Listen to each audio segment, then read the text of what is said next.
है आपका और हमारे साथ एसडी गुथरी के सीओओ संदीप भान है। संदीप नमस्कार। और पाम ऑयल प्राइसेस में अभी भी अच्छी खासी उठापटक है, लेकिन 6 मंथ लोज 3800 के नीचे के प्राइसेस अब आप कैसे देखते हैं और यहाँ से क्या सेंस है?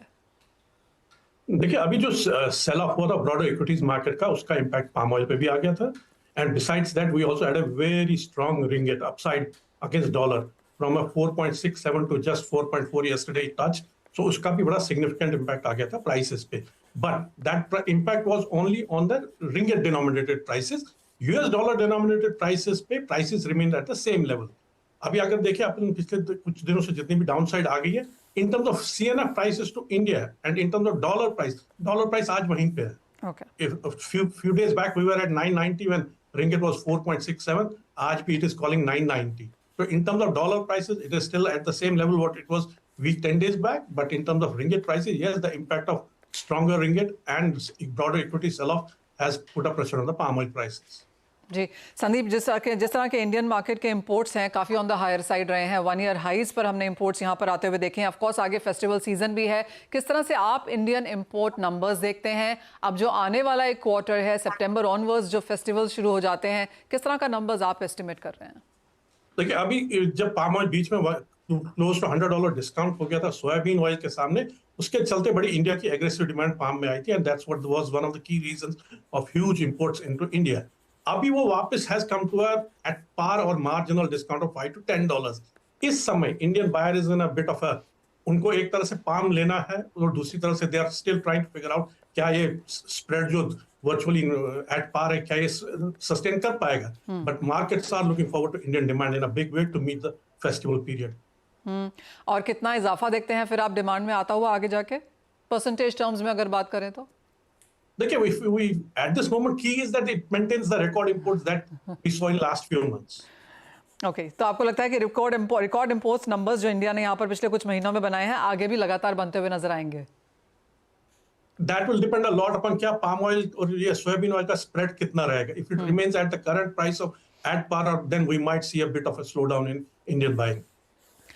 संदीप, जिस तरह से इंडियन मार्केट्स में भी हमने यहाँ पर पाम तेल में जो प्लांटेशन है वो आते हुए देखी हैं, जो लेटेस्ट नंबर्स हैं वो बताते हैं कि 4 lakh ton as of now यहाँ पर इंडिया प्रोड्यूस कर रहा है। Of course for next 10 year 2032 तक के जिस तरह के लक्ष्य हैं, जो नंबर्स हैं, एंड ऑफ कोर्स एसडी गुथरी यहाँ पर काफ़ी क्लोजली वर्क करता है इंडियन मार्केट्स के साथ। कैसे देखते हैं आप ये प्लांटेशन नंबर्स, जिस तरह की ग्रोथ यहाँ पर होती हुई नजर आई है? देखिए, we want to see the plantation industry growing in India. We are a big time supporter of that industry. I would be happy to see it growing. In terms of demand, India is on a path of huge demand. It's only going to grow.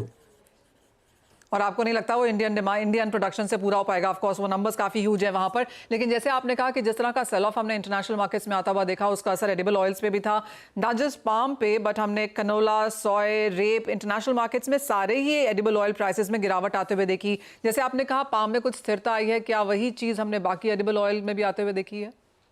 देखिए, अभी जो एक another की factor जो है, अभी वो US की जो ये रूलिंग आ गई थी जिसके चलते उन्होंने वो बायोडीजल मैंडेटरी नहीं कर दिया था छोटे रिफाइनर्स के लिए, that will have also have an impact. वो कितना स्ट्रिक्टली इंप्लीमेंट होता है या उसके ऊपर क्या होता है, that will determine a lot on what happens between palm oil and soybean oil.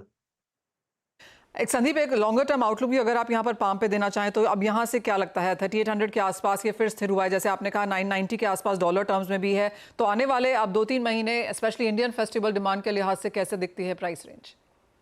There are two parts to it. From a supply point of view, India doesn't have to worry about oil. There is plenty of oil in the system. In terms of price, 3800 was looking to be a very strong support level some time back when before this sell-off and this ringgit appreciation, which was kind of a very surprising. Nobody expected ringgit to go to 4.4. अब अगर इस revised इसको देखें तो we might see a bit of a little bit more downside, but that is more of a buying opportunity. International markets में संदीप, अगर हम China demand को देखें, वो एक नंबर आपसे जानना चाहेंगे, और दूसरा जिस तरह से मलेशिया एक्सपोर्ट के नंबर्स आए हैं उन्हें आप कैसे रीड कर रहे हैं? Export numbers still August was in July was very good, extremely good numbers. In August we are seeing bit of a slowdown in the numbers compared to the previous month.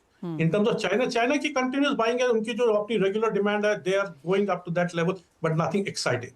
Okay, final big word. coming from China. All right, Sandeep, एक final word, जैसे आपने कहा 3800 के आसपास support है और resistance कहाँ है? I miss that word. See, resistance remains at this moment, like we were trading in last 6 to 8 months in a range of 38 to 4,000. At this moment, it's more of a to go back to the range of 38, 3,900. All right, तो वो थोड़ी सी narrow होती हुई range and 38-3900 के आसपास के यहाँ पर पाम तेल के रहेंगे। और जैसे संदीप हमें कह रहे हैं कि इंडिया की फेस्टिवल डिमांड स्ट्रांग रहने की उम्मीद है, काफ़ी सारा इंपोर्ट हमने किया है और वही नंबर्स यहाँ पर स्ट्रांगली आगे भी जाते हुए नजर आ सकते हैं। संदीप एज ऑलवेज बहुत शुक्रिया हमारे साथ जुड़ने के लिए और सारी डिटेल में वो एडिबल ऑयल इंडस्ट्री भी हमारे समक्ष रखने के लिए। इसी के साथ एक ब्रेक का समय है, जब लौटेंगे तो फोकस यहाँ पर करेंगे इक्विटी मार्केट्स पर।